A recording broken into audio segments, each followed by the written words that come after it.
Flowers are beautiful to have in the home, but often we don't think about the effect that they're going to have on our pets. There are lots of really common cut flowers that we have in our homes that are actually toxic to cats and dogs.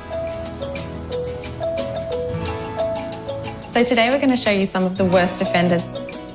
If you have bulb flowers such as hyacinths, daffodils or tulips in your home, either as cut flowers or growing in your garden, you really need to take care.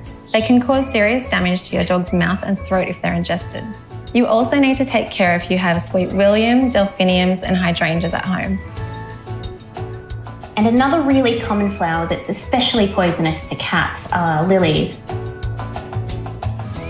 So if a cat smells some pollen or bites a leaf, it can cause serious kidney damage and can possibly even be fatal.